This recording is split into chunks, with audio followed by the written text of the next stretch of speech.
मंच पर उपस्थित आदरणीय प्राचार्य महोदय जी, वरिष्ठ अध्यापक डॉक्टर डी.के. बटोरिया साहब, शिक्षकगण एवं प्यारे बच्चों, नमस्कार। आज का दिन हमारे लिए, विशेषकर हिंदी भाषी लोगों के लिए, भारत के प्रत्येक नागरिक के लिए बहुत बड़ा दिन है। आज हम लोग जो 14 सितंबर को हिंदी दिवस मनाते हैं, हिंदी दिवस केवल एक दिन का नहीं, हम लगातार एक सप्ताह या फिर 2 सप्ताहों तक हम हिंदी पखवाड़ों का आयोजन करते हैं। साथियों, इसके उद्देश्यों की अगर मैं बात करूं तो हिंदी पखवाड़ा जो है, इसका मुख्य उद्देश्य वर्ष में एक दिन इस बात से लोगों को रूबरू कराना है कि जब तक वह हिंदी का उपयोग पूरी तरह से नहीं करेंगे, तब तक हिंदी भाषा का विकास नहीं हो सकता। मैं इस कार्यक्रम को औपचारिक रूप में आरंभ करने की प्राचार्य महोदय जी से अनुमति मांगता हूं। धन्यवाद प्राचार्य जी। सबसे पहले मैं आदरणीय प्राचार्य महोदय जी से प्रार्थना करूंगा कि वो वरिष्ठ अध्यापक जी के साथ दीप प्रज्वलित कर आज के कार्यक्रम को औपचारिक रूप में आरंभ करें। प्राचार्य महोदय जी।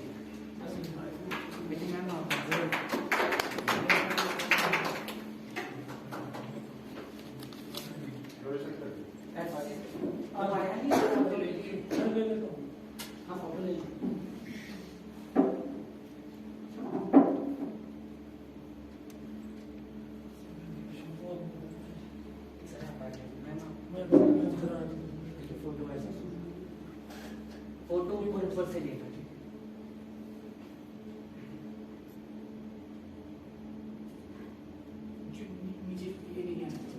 पैर नहीं आने चाहिए।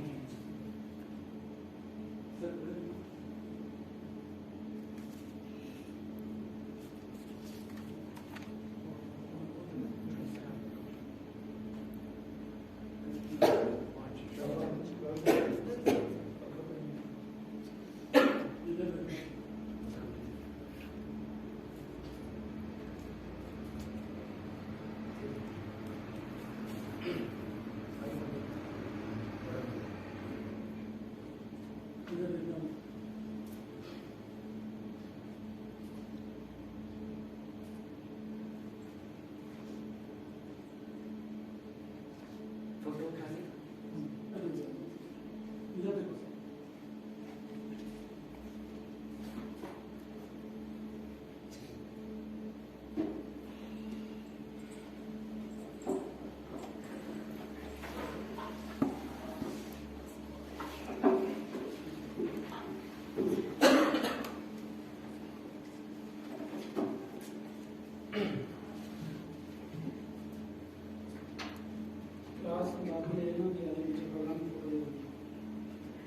धन्यवाद प्राचार्य महोदय जी।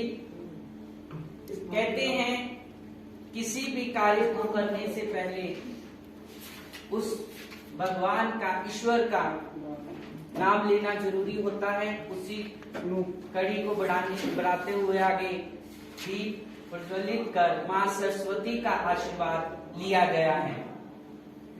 कार्यक्रम को आगे बढ़ाते हुए मैं हमारी 12वीं कक्षा की विद्यार्थी जो है जहरा बतूल, उसको आमंत्रित करता हूं कि वो मंच पर आए और आज के दिन के महत्व को हमारे सामने रखें। जहरा बतूल।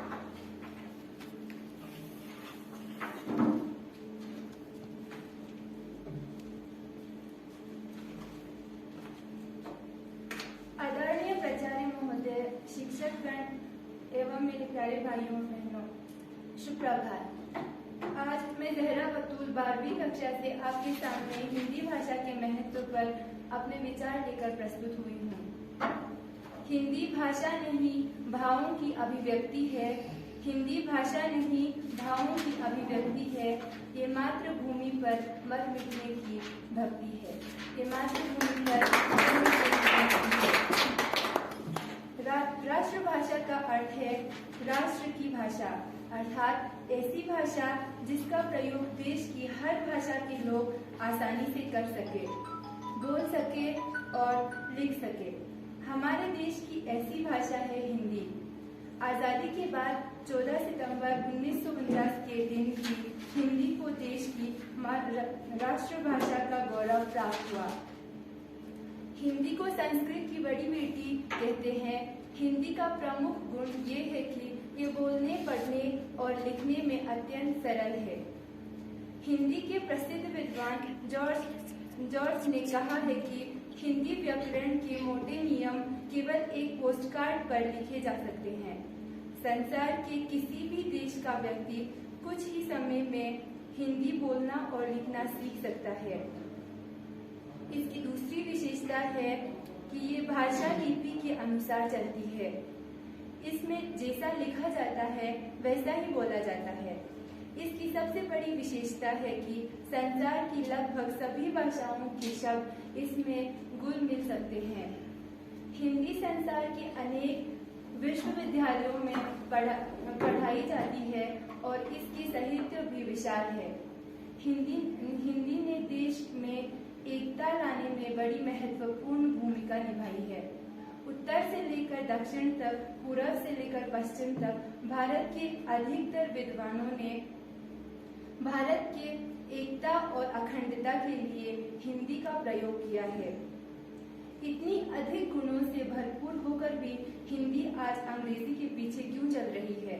इसका सबसे बड़ा कारण है ऊंचे पदों पर बैठे व्यक्ति जो अंग्रेजी के पुजारी है, वे सोचते हैं कि अंग्रेजी न रही तो देश पिछड़ जाएगा। अंग्रेजी देश की अधिकतर जनता के लिए कठिन है, इसीलिए वे जनता पर इसके माध्यम से अपना रोब रख सकते हैं। दूसरा कारण है क्षेत्रीय भाषाओं के मन में बैठा है। उन्हें लगता है कि यदि हिंदी बढ़ी तो क्षेत्रीय भाषाएं पीछे रह जाएंगी। वास्तव में ये दोनों विचार गलत है। ऊंचे पदों पर बैठे अधिकारी हिंदी के माध्यम से देश के अधिक सेवा कर सकते हैं और जनता का प्रेम पा सकते हैं। आज अंग्रेजी क्षेत्रीय भाषाओं को पीछे धकेल रही है, जबकि हिंदी की प्रकृति किसी को पीछे करने की नहीं बल्कि मेल जोल की है। यदि हिंदी का विकास होता है तो क्षेत्रीय भाषाओं का भी विकास होगा। भारत की भूमि पर जन्म लेने के नाते हमारा एक कर्तव्य है कि हम भारत की भाषाओं के विकास पर बल दें और हिंदी का विकास करके सभी भाषाओं को जोड़ने का प्रयास करें। तभी सचमुच हिंदी राष्ट्रभाषा बन पाएगी। और अंत में मैं इन पंक्तियों के साथ अपने विचारों को विराम देती हूँ। जन जन की भाषा है हिंदी, भारत की आशा है हिंदी। जन जन की भाषा है हिंदी, भारत की आशा है हिंदी। जिसने पूरे देश को जोड़े रखा है वो मजबूत धागा है हिंदी। हिंदुस्तान की गौरव गाथा है हिंदी, एकता की अनुपम परंपरा है हिंदी। जिसके बिना हिंद थम जाए ऐसी जीवन रेखा है हिंदी। जिसके बिना हिंद थम जाए ऐसी जीवन रेखा है हिंदी। जिसने काल को जीत लिया है ऐसी कालजयी भाषा है हिंदी। जिसने काल को जीत लिया है ऐसी कालजयी भाषा है हिंदी। सरल शब्दों में कहा जाए तो जीवन की परिभाषा है हिंदी।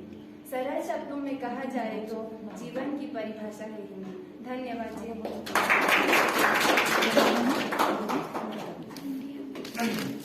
बहुत ही खूबसूरत शब्दों के साथ हिंदी के महत्व पर प्रकाश डालकर गई है हमारी बच्ची जहरा बतूल। इनके बाद मैं हमारी बच्ची आर्या को मंच पर आमंत्रित करता हूँ कि वे अपनी कविता के साथ प्रस्तुत हो। आर्या।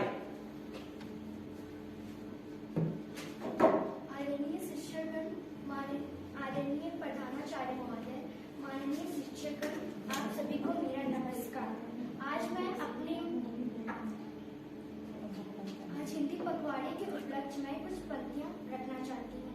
आज मेरा शिक्षक हिंदी है।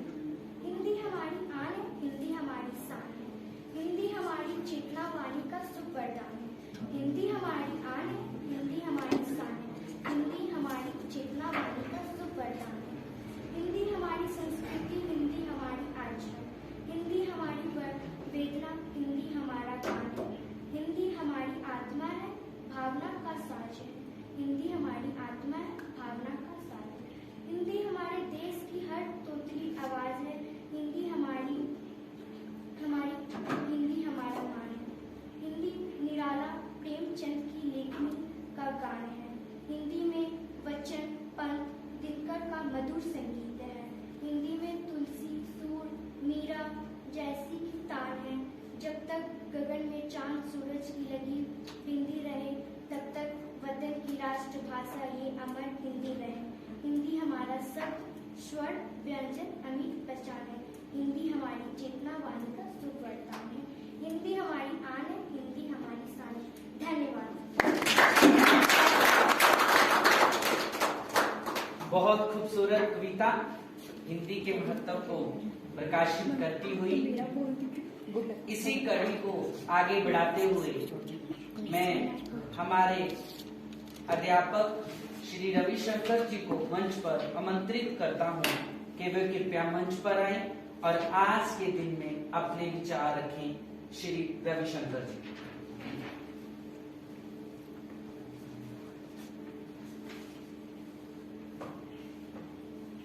परम श्रद्धेय सरस्वती माँ, श्रद्धेय प्रधानाचार्य जी और हमारे सभी वरिष्ठ साथी, आज हम सब यहाँ पर हिंदी पखवाड़े के लिए उपस्थित हुए हैं। तो मैं कुछ लाइनों के साथ अपनी वाणी की शुरुआत करना चाहता हूँ। उन्नति का आधार है भाषा, उन्नति का आधार है भाषा, जीवन का सार है भाषा। उन्नति का आधार है भाषा, जीवन का सार है भाषा। रस भाव समाहित कर, रस भाव समाहित कर संस्कृति का प्रसार है भाषा, संस्कृति का प्रसार है भाषा। देखिए, भाषा जो है वो मातृभाषा है, निज भाषा। हरिशन ने भी कहा है, निज भाषा है उन्नति, सभी उन्नति को मूल। तो जो हमारी निज भाषा है वो जो हमारा व्यक्तित्व विकास है उसमें बहुत ज्यादा एक अपना योगदान देती है। साथ में जो हिंदी है, हिंदी एक ऐसी भाषा है जो पूरे राष्ट्र को, जैसे कि बताया कि पूरे राष्ट्र को एक साथ कर सकती है, क्योंकि उसको लिखना, पढ़ना, बोलना बहुत आसान है। कोई भी उसको आसानी से समझ सकता है, जल्दी से उसके शब्द समझ सकता है और अच्छे से कर सकता है। उसका वार्तालाप उसमें आसानी से कर सकता है। लेकिन वर्तमान परिप्रेक्ष्य में क्या हो रहा है कि आजकल लोग बड़े गर्व से बताते हैं कि मेरे बच्चे को हिंदी नहीं आती, वो इंग्लिश नहीं बोलता था, या फिर अपनी लैंग्वेज के बारे में भी कहते हैं मेरा बच्चा तो मेरी जो मातृभाषा है, जो निज भाषा है, जो हमारी लोकल लैंग्वेज है, उसको नहीं बोल पाता। बड़े गर्व से बताते हैं कि हाँ मेरा बेटा तो सिर्फ इंग्लिश जानता है। ठीक है, दूसरी भाषा, इंग्लिश भाषा, अंग्रेजी भाषा, जिसको आंग्ल भाषा भी कहते हैं, आंग्ल भाषा जानना आवश्यक है, क्योंकि वर्तमान समय में जो वैश्वीकरण है इसमें हमें जो भाषा है, अंग्रेजी भाषा है, उसका ज्ञान आवश्यक है। परंतु जो हमारी मातृभाषा है या हिंदी भाषा है उसका ज्ञान भी बहुत ज्यादा जरूरी है, क्योंकि ये ज्ञान जो है ये हमें हमारे संस्कृति को बचाए रखने में मदद करेगी। साथ में हमारे बच्चों को हमारी जो पुरानी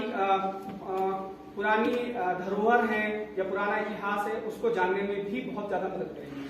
और किसी भी राष्ट्र का निर्माण तभी हो सकता है जब उसके जो कर्णधार हैं, कर्णधार बच्चे ही हैं, राष्ट्र निर्माता हैं, उनको अगर उस राष्ट्र के बारे में पता हो कि उनका उस राष्ट्र की संस्कृति क्या है, अपनी संस्कृति क्या है, हमारा इतिहास क्या रहा है, तब हम अच्छे से आगे बढ़ सकते हैं। और जैसा कि बताया कि हिंदी में बहुत सारी भाषाओं का समागम है।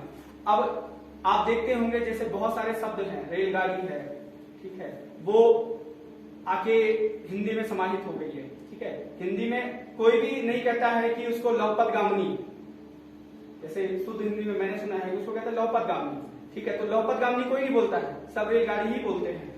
और ऐसे नहीं, अगर ट्रेन टिकट की बात करें, रेलगाड़ी की टिकट की बात करें, तो कोई ये नहीं बोलता है लौपदगामिनी यात्रा या आरोहण प्रमाण पत्र, लौपदगामिनी यात्रा आरोहण प्रमाण पत्र, तो ये बहुत लंबा हो, शॉर्ट में। तो क्या बोलते हैं? ट्रेन टिकट, रेलगाड़ी का टिकट या बस का टिकट, ये नहीं बोलेंगे भूपदगामिनी यात्रा आरोहण प्रमाण पत्र, ठीक है। तो हिंदी एक ऐसी भाषा है जिसमें बहुत सारे शब्दों का समागम है। अगर आप देखेंगे तो ऐसे ही बहुत सारे शब्द आपके भी दिमाग में आएंगे कि सोचेंगे तो बहुत सारी चीजें हैं। तो और एक चीज और है, हिंदी की सबसे बड़ी खासियत ये है कि ये क्षेत्र और रीजन के हिसाब से बदलती रहती है हिंदी। आप राजस्थान जाएंगे, वहां अलग तरीके से हिंदी बोली जाएगी, ठीक है, लेकिन आपको सारे शब्द समझ में आएंगे। हमारे जैसे मैं यूपी से बिलोंग करता हूं, तो हमारे यूपी में ही कई तरीके से हिंदी बोली जाती है, ठीक है। अवधी है, ठीक है, ब्रज है, ठीक है, तो बहुत तरीके से हिंदी बोली जाती है। और अवधि में भी अगर आप जैसे जाएंगे तो थोड़ी थोड़ी दूर में कहीं कहा भी गया है 4 कोस पे बदले पानी, 4 कोस पे बदले पानी, 2 कोस पे बदले पानी, मतलब 2 कोस जाने पे ही आपको एसेंट चेंज हो जाएगा, आपको सुनने को अलग तरीके से सुनने को मिलेगी हिंदी। हरियाणा में जाएंगे वहां अलग तरीके से हिंदी बोली जाती है। तो हिंदी के शब्द आपको कहीं ना कहीं मिलेंगे।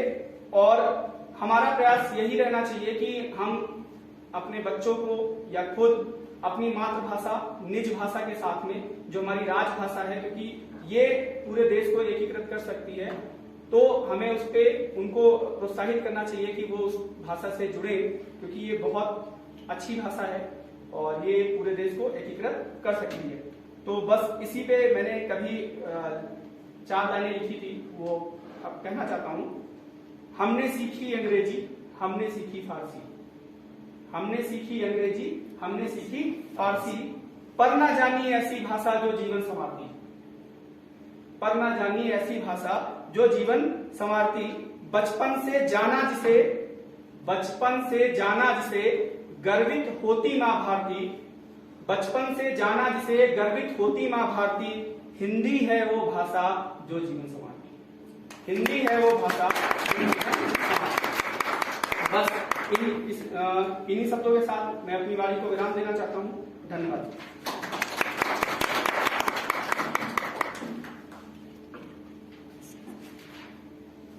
धन्यवाद श्री रविशंकर जी। आपने जिस साधारण भाषा में हिंदी के व्यवहारिक रूप पर बल दिया है वह सचमुच सराहनीय है। इसी कड़ी को आगे बढ़ाते हुए मैं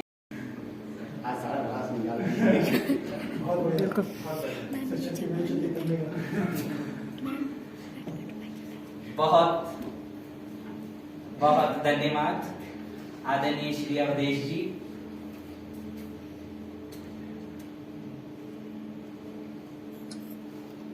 आपने अपने मन के विचारों को हमारे समक्ष रखा। आपने सही कहा, गलत कहा, सार्थक कहा, यह विषय नहीं है, लेकिन आपने हिंदी भाषी या हिंदी को प्यार करने वाले, हिंदी को अपना व्यवसाय बनाने वाले उन हिंदी भाषी लोगों की दुखती रग पर हाथ जरूर रखा है। आपने सच कहा है, आपकी बातें सही, आपके स्तर पर, अन्य लोगों के स्तर पर वास्तविकता में सही हैं, किंतु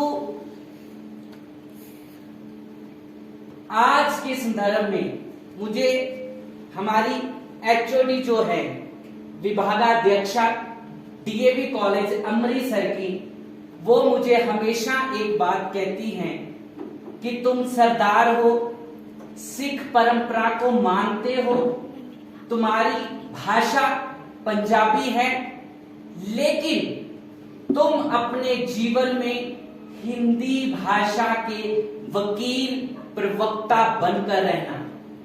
कहीं पे भी तुम्हें जरूरत पड़े, अगर जरूरत पड़े तो तुम अपनी भाषा का वकील जरूर बनना, क्योंकि हिंदी भाषा मेरी मातृभाषा नहीं है, लेकिन हिंदी भाषा की खूबसूरती कश्मीर से कन्याकुमारी भारत को एक सूत्र में परोकर रखती है।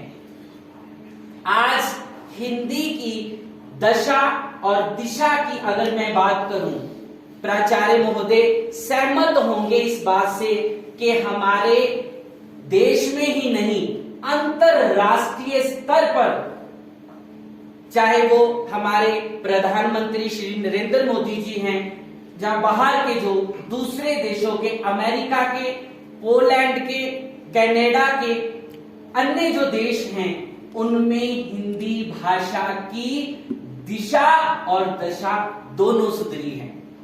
आज हिंदी भाषा में लाखों नौकरियां हैं। अवधेश जी ने बिल्कुल सही बात की। अगर हमारी हिंदी भाषा का राजनीतिकरण ना किया जाए तो आज पिछले 10-20 सालों से हमारी हिंदी भाषा का विकास इतना तो हुआ है जिसकी उम्मीद हम नहीं कर सकते। इसलिए केवल तो केवल राजनीति स्तर पर मैं आपसे सहमत हूं कि हमारी हिंदी का राजनीतिकरण करके हमारी हिंदी को अंग्रेजी भाषा या अन्य भाषाओं के साथ जोड़कर, क्षेत्रीय भाषाओं के साथ जोड़कर उसे नीचा दिखाने की कोशिश अवश्य की गई है। आपने एक एक शब्द अपने दिल की गहराई से जो आपने अनुभव किया, आपने सत्य कहा, सही कहा। लेकिन हिंदी की वास्तविकता है कि आज राष्ट्रीय स्तर पर हो या अंतरराष्ट्रीय स्तर पर बहुत दशा और दिशा सुधरी है। मैं स्वयं बहुत सारे पिछले 2 सालों से अंतरराष्ट्रीय स्तर के वेबिनार्स, जो सेमिनार्स होते हैं हिंदी भाषा को लेके, मैंने अब जो सांसद, MP, member of parliament Canada, America, वो जुड़ते हैं हमारे सेमिनार्स में, और हम देखते हैं जब हम जैसा जो संचालन करता है वो कहता है रिस्पेक्टेड एमपी, मिस्टर एमपी, उसका नाम लेके फिर उसको कहता है we are welcome to this. और जब हम कहते हैं please we would like to request कि वो एमपी जो है हमें बोले, और मुझे तब खुशी होती जब अमेरिका में बैठा एक मेंबर ऑफ पार्लियामेंट, हमारा सांसद, हिंदी भाषा में कहता है नमस्कार। और जब वो हिंदी भाषा में कहता है कि मेरा परिचय आप लोगों ने अंग्रेजी में क्यों दिया, तो वहां पे हमारी हिंदी भाषा की दशा और दिशा का पता चलता है।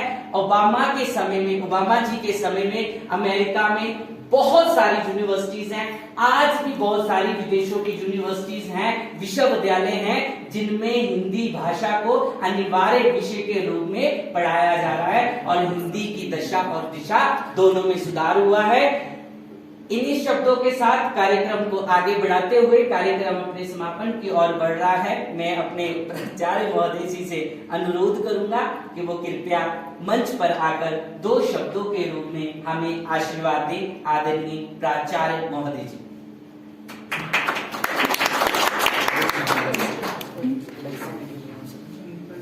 इसको कट करके, इसको कट करो, इसको विद्वान साथियों, आज आप सबका इस पावन पर्व पर मैं हृदय से स्वागत करता हूं, अभिनंदन करता हूं और बधाई देना चाहूंगा कि आज हिंदी पखवाड़े के उद्घाटन के दिन हम सब यहाँ पर एकत्रित हुए हैं। मेरे पूर्व वक्ताओं ने बहुत सारी बातें की है और कुछ चिंता व्यक्त की है। पहली बात तो हम सबको ये ध्यान रखना चाहिए कि जो हिंदी है ये एक भाषा नहीं है,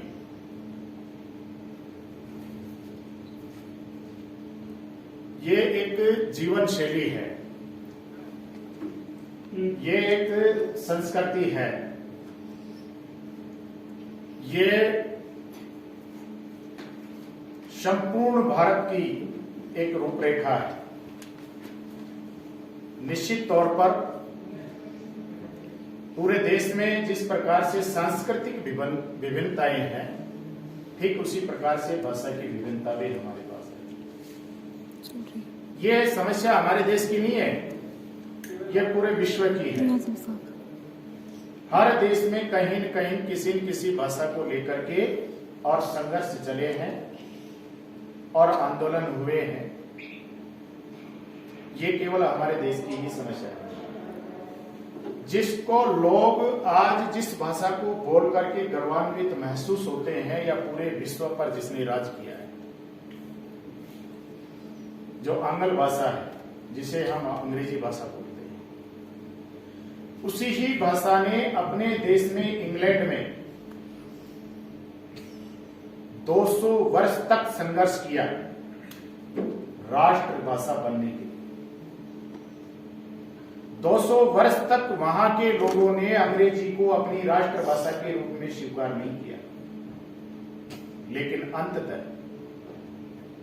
वो लोग निराश नहीं हुए और संघर्ष में कामयाब हुए और इंग्लैंड की राजभाषा घोषित हुई और पूरे विश्व पे अपना एक छत्र राज किया। कुछ कठिनाइयां हमारे देश में भी है। भाषा भी जिस प्रकार से आदमी का जन्म होता है और मरता है, ठीक उसी प्रकार से भाषा का भी जन्म होता है और वो मरती है। मैं आपको 10,000 वर्ष पूर्व लेकर चलूंगा। जो वैदिक संस्कृति या वैदिक संस्कृत, जो अब तक के सबसे प्राचीन और प्रमाणिक ग्रंथ माने जाते हैं, लिखित जो हमारे पास दस्तावेज है, वो सबसे पुरानी भाषा है वैदिक संस्कृत। उसी दरमियान एक शाखा जो कि अफगान की तरफ से उधर से आती है, जिन्हें हम आर्यन बोलते हैं, आकर के एक शाखा जो कि इराक ईरान की तरफ जाती है, एक शाखा जो भारत की ओर आती है। उनके द्वारा लिखा गया जैनदावस्ता, जो कि विश्व का दूसरे नंबर का प्रमाणिक ग्रंथ है, और हमारे द्वारा लिखा गया पहला विश्व का लिखित प्रमाण ऋग्वेद, जो कि वैदिक संस्कृत भाषा में लिखा गया है। वहां से कन्वर्ट होकर के उत्तर वैदिक संस्कृत आई। धीरे धीरे समय बीतने पर पाली और प्राकृत, और उसके बाद फिर अपभ्रंश भाषा। संस्कृत का कहीं पर नामो निशान नहीं है, पाली और प्राकृत का कहीं नामो निशान नहीं है, अर्थात इन भाषाओं का जन्म हुआ और ये खत्म हो गई, मर गई। क्यों? क्योंकि समाज की मूल धारा से हट गई और 11वीं या मतलब 8वीं शताब्दी के पास आते आते अपभ्रंश भाषाओं में से कई भाषाओं का जन्म हुआ। अपभ्रंश का मतलब होता है बिगड़ा हुआ रूप, बदला हुआ रूप। उन्हीं भाषाओं में से पाली प्राकृत भाषाओं में से निकली गुजराती, मराठी, कश्मीरी, हिंदी, तमिल, तेलुगु वगैरह, ये सारी बहुत सारी भाषाएं अपना क्षेत्रीय रूप लिया। मध्य भारत के बीच में एक भाषा ने जन्म लिया, जिसे हम उसे मतलब खड़ी बोली बोलते हैं, जो कि महाभारत कालीन जो पांडवों की भाषा भी, इसे पांडु भाषा भी कहा जाता है। और इसमें बहुत सारे कवियों ने योगदान दिया। वही भाषा का आगे चल करके जो रूप आधुनिक भारत में जो विद्यमान रहा, जिसे हम खड़ी बोली कहते हैं, हिंदी बोली कहते हैं, हिंदी भाषा कहते हैं या साहित्यिक रूप कहते हैं, उसने धीरे धीरे धीरे अपने आप को मतलब इतना विस्तृत किया कि उसने अपने आस पड़ोस के और लोगों में भी यानी कि उसका विकास होने लगा। राजा राम मोहन राय, विवेकानंद, बहुत सारे कवि है हिंदी के हजारों कवि यानी 11,000 ईस्वी के या 8वीं ईस्वी के वहां से लेकर के अब तक। इतिहास बहुत बड़ा है, उसको यहाँ बोलने की भी ज्यादा मतलब आवश्यकता। इसका पहला प्रमाणिक कवि अगर माना जाता है तो वह है अमीर खुसरो, जो कि इस्लाम से ताल्लुक रखती है। यह भी बड़ी आश्चर्य की बात है कि हिंदी भाषा का जो नामकरण है वह हिंदुस्तान से या भारत से नहीं है, वो फारसी शब्द है और अरब देशों के द्वारा दिया गया या फारसी, ये जो हमारे मतलब इधर अफगान द्वारा दिया गया शब्द है। दरअसल में हिंदी का जिस दिन मतलब प्रभाव हुआ या उसका बोलचाल आया, उस समय हिंदी से भाषा का कोई ताल्लुक नहीं था। इसका नामकरण की एक कहानी है, एक घटना है, मतलब एक सिलसिला है कि आज भी आप पश्चिमी राजस्थान में या पाकिस्तान की तरफ जाकर के या अफगान की तरफ जाकर के उन लोगों से बात करोगे तो उनको जिब्या सुख का मतलब होता है कि बोलने की सुविधा के अनुसार वो शैको है बोलते हैं। आज भी राजस्थान के जितने भी पश्चिमी जो इलाके हैं, मेवाड़ के जितने भी मतलब इलाके हैं, उनमें शैको है बोला जाता है। सिंध नदी के इधर के जो भी लोग थे वो सब सिंध को हिंद बोलते थे, जिब्या सुख के कारण उनकी ये लय थी। और हिंद, हिंदू और हिंदी ये तीनों शब्द ही उनके द्वारा दिए गए हैं। इन तीनों का जो परिप्रेक्ष्य विस्तारित रूप है वो ये है हिंद के लोग, यानी सिंधु के लोग जो सिंधु नदी के इस पार रहते थे, अर्थात जो इस पार का जो भारत उसके लिए। और इकबाल जी ने अपनी कविता में लिखा भी है, हिंदी है हम वतन है हिंदुस्तान।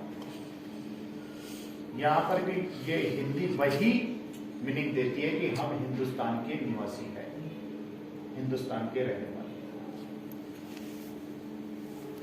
ये इसका नामकरण हुआ।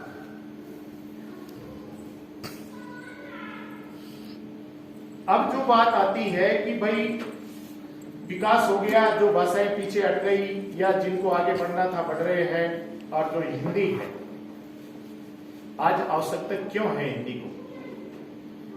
हिंदी के साथ बहुत सारी विडंबना भी है कि संवैधानिक व्यवस्था में चाहते हुए भी हम इसे राष्ट्रभाषा का दर्जा नहीं दे पाए। साउथ में, पूर्वी उत्तर राज्यों में बहुत सारी जगह पर मतलब इसका विरोध हुआ और अंत में यह सोचा गया कि एक तरफ हम देश के बंटवारे से जो त्रासदी हो रही है उसको झेल नहीं पा रहे हैं, या जो हमारे सामने आने वाली समस्या है उसका समाधान कैसे करेंगे। दूसरी तरफ अगर भाषा का विवाद रिया तो हो सकता है कि और भी देश में बहुत ज्यादा विखंडन की स्थिति आ जाए। और हमारे जो संविधान निर्माता थे उन्होंने मतलब ये निश्चय किया कि भाई हम 15 साल के लिए इसे संविधान की अनुच्छेद 343 और 351 तक जो विशेष सुविधा दी गई भाषा को, हिंदी को, वो राजभाषा का तो दर्जा दिया गया, लेकिन कहीं पर भी संविधान में राष्ट्रभाषा का दर्जा नहीं दिया, राष्ट्रभाषा का जिक्र नहीं किया।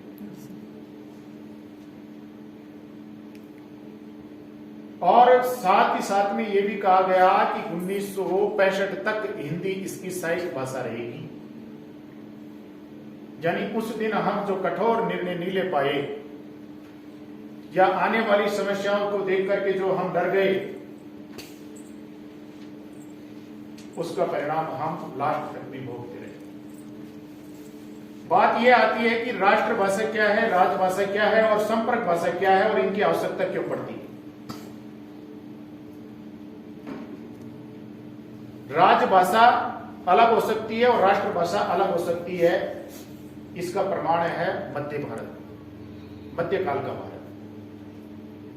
पूरे देश पर मुगलों का शासन था।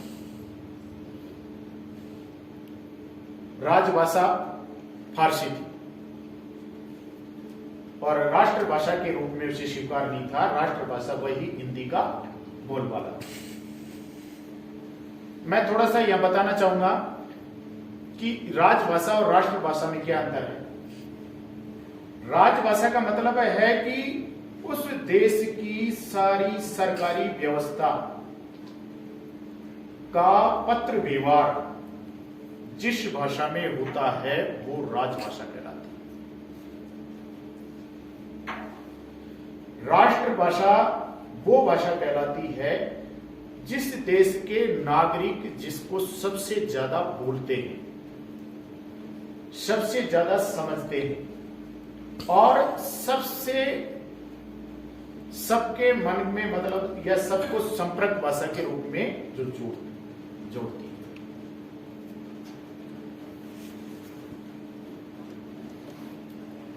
हिंदी राष्ट्रभाषा के साथ साथ संपर्क भाषा भी है। संपर्क भाषा इसलिए है, अली भाई कारगिल के, कुछ मेरे साथी कश्मीर के, पंजाब से हैं और साउथ वाले भी होंगे। हम सबकी मातृभाषा अलग अलग है। कश्मीरियों की कश्मीरी है, यहाँ की जो कारगिली है और पंजाब की पंजाबी है। अगर हमारे पास संपर्क भाषा नहीं है तो हम एक दूसरे की तरफ देख करके और इशारे करके या मतलब एक दूसरे को देख करके कुछ नहीं कर पाए। लेकिन हम सबके बीच में एक भाषा है और वो है हिंदी। ये हमारे विचारों को आदान प्रदान करने का, संपर्क कराने का मतलब ये भाषा है। आज मध्य भारत से होकर के बहुत सारे यानी 11-12 स्टेट में इसको मतलब राजभाषा के रूप में और राष्ट्रभाषा पूरे उसमें माना गया है। 10-15 मतलब ऐसे राज्य हैं जिनमें संपर्क भाषा के रूप में इसे स्वीकार किया गया है। तो हमें ये घबराने की या डरने की बात नहीं है कि हिंदी पढ़ने से मतलब पिछड़ जाते हैं या हिंदी पढ़ने से मतलब हाँ कुछ समस्या आती है, लेकिन आने वाला समय शायद इसके लिए बहुत मजबूत होकर आएगा। हिंदी को बेचारी नहीं, इसे मजबूत बनाने की आवश्यकता है, इसे आवश्यकता बनाने की आवश्यकता है। हमारे राजनीतिक तो दृढ़ शक्ति है, उसको मजबूत करने की आवश्यकता है। हमें किसी भी भाषा को पीछे नहीं धकेलना है। जो आपकी मतलब क्षेत्रीय भाषा है वो फले फूले बहुत आगे जाए, लेकिन एक राष्ट्र के लिए राजभाषा का और एक राष्ट्रभाषा का होना बहुत जरूरी है। देश की एकता और अखंडता को बनाए रखने के लिए एक राष्ट्रभाषा की बहुत ज्यादा आवश्यकता है। उसी दरमियान में जैसे एक प्रतीक के रूप में झंडा होता है, एक राष्ट्रीय गान होता है, एक राष्ट्रीय गीत होता है। ये सारे के सारे एकता अखंडता को जोड़ने के लिए होते हैं, हमारी यूनिटी का प्रतीक है। तो हिंदी भाषा भी उसी प्रकार से हमारी राष्ट्रीय भाषा के रूप में हमें स्वीकार करना चाहिए। हमारी जो कुछ हमारी मतलब समस्याएं हैं या हमारे स्वार्थ हो सकते हैं क्षेत्रीय भाषाओं के, उन सबको हमें समाहित करते हुए इसके प्रचार प्रसार के लिए, इसके विकास के लिए हमें प्रयास करना चाहिए और संकल्प लेना चाहिए कि हमें इसे किसी भी हेय दृष्टि से न देख करके और हमारे बच्चों को आने वाले टाइम में जो भी आपका रोजगार वगैरह है, जैसे कि भाई केंद्र में जाना है, हिंदी अनिवार्य है। ऐसे ही आप सब इसको ले सकारात्मक विचार रखें, आने वाले समय में हिंदी फले फूले आगे बढ़े। और इसमें कोई दोहराई नहीं है कि देश में जब से जो आजाद हुआ उसके बाद में हिंदी ने बहुत विकास किया है। केवल भारत में नहीं, विदेशों में भी इसका प्रचार प्रसार है, विश्वविद्यालय खुले हुए हैं, लोग बाहर के लोग भी हिंदी को खूब पढ़ते लिखते हैं। तो हम इस अवसर पर संकल्प करें और हिंदी का आने वाला भविष्य उज्ज्वल हो। मैं इन्हीं शब्दों के साथ अपनी बात को विराम।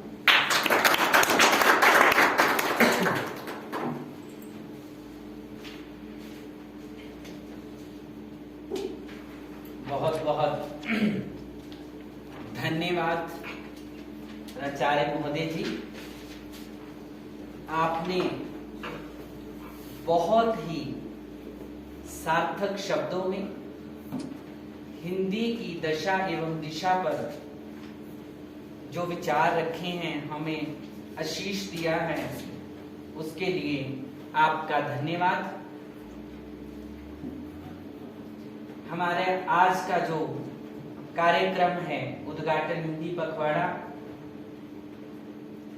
वो अपनी समापन की ओर बढ़ रहा है।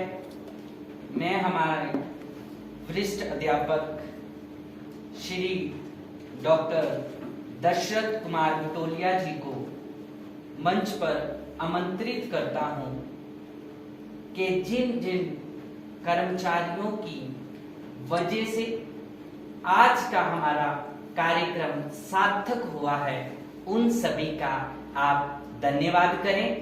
मैं आपसे प्रार्थना करता हूं कि डॉक्टर साहब आप मंच पर आएं और इन विभूतियों का धन्यवाद करते हुए धन्यवाद समापन जो है इसका ज्ञापन वो आप प्रस्तुत करें। आदरणीय डॉक्टर डी.के. बिटोलिया जी।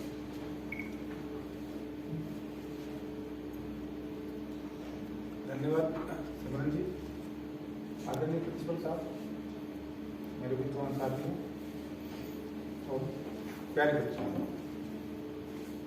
जैसा कि सबको पता है कि हम 1 सितंबर से 14 सितंबर तक हिंदी पखवाड़ा मनाने जा रहे हैं और इसकी शुरुआत हमने आज की। और ये जो शुरुआत हुई है वो कुछ अच्छे विचारों से, जो बच्चों ने अपने विचार रखे, प्रिंसिपल सर ने अपने विचार रखे, अवधेश जी ने अपने विचार रखे, तो कहीं ना कहीं विडंबना तो जरूर है कि हमें प्रतिवर्ष हिंदी पखवाड़ा मनाने की आवश्यकता क्यों हो। कि देश में एक भाषा तो ऐसी होनी चाहिए जो कि राष्ट्रभाषा हो और संपर्क भाषा हो। तो ये पखवाड़ा मनाने से ही काम नहीं चलेगा। इसके लिए हमें एक संकल्प शक्ति की आवश्यकता है और वो संकल्प शक्ति हमें लेनी ही होगी कि हम हिंदी को ज्यादा से ज्यादा प्रयोग करें। हालांकि हर जगह अलग अलग सिचुएशन होती है। हमारे यहाँ मीडियम इंग्लिश है, हमें इंग्लिश को भी यूज करना है, प्रयोग में लाना है, बट हिंदी कहीं ना कहीं पीछे नहीं रह जाए। इसके लिए हमें आज जो हिंदी पखवाड़ा जो मनाया जा रहा है, आज यही संकल्प लें कि हिंदी को हम ज्यादा से ज्यादा प्रयोग में लाएं और अपने आप को कभी भी भाषा को पीछे नहीं समझें कि यदि हम हिंदी बोलेंगे तो हम छोटा महसूस करेंगे। अंत में धन्यवाद की जिम्मेवारी है। आज का जो हिंदी पखवाड़ा जो स्टार्ट हुआ है उसमें सिमरन सर, अवधेश सर, गिरी सर और अली भाई सबने जो ये हिंदी पखवाड़ा मनाने के लिए आज जो तैयारियां की है, सबको मैं बहुत बहुत धन्यवाद देता हूँ। स्पेशल रूप से धन्यवाद दोनों बच्चियों को जिन्होंने हिंदी भाषा के बारे में इतना कुछ हमें बताया।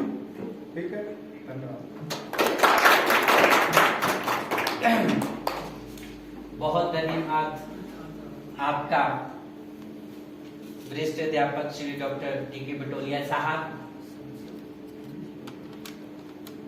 जैसा सर ने सभी का धन्यवाद कर दिया है, जाते जाते मैं आप सभी का, प्राचार्य महोदय जी का, वरिष्ठ अध्यापक डॉक्टर डी.के. बटोलिया साहब का और आप सभी का धन्यवाद करता हूं। इसी के साथ जैसा कि आपको पता है, हमारे जो हिंदी पखवाड़ा कार्यक्रम है उसमें बहुत सारी प्रतियोगिताओं का आयोजन किया जाएगा, जिसमें आपके सहयोग की हमें सख्त आवश्यकता भी है और आपसे अपेक्षा की जाती है। मैं फिर भी जाते जाते कला अध्यापक श्री विजय कुमार जी, श्री रविशंकर जी, श्री अजीत कुमार जी, जोत सिंह जी, सभी का धन्यवाद फिर भी करता हूं हिंदी पखवाड़ा प्रभारी होने के नाते कि आपने आज के कार्यक्रम को सजाने में, आज के कार्यक्रम को अपने विकास की ओर लेकर जाने में आपने योगदान दिया। आप सभी का धन्यवाद है।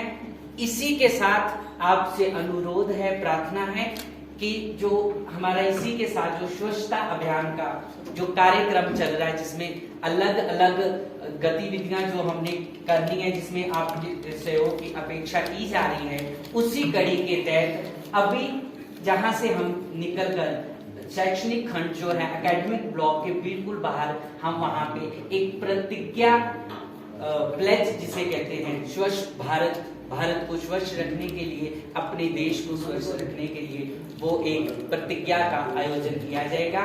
इसी के साथ आप सभी का धन्यवाद। जय हिंद, जय भारत।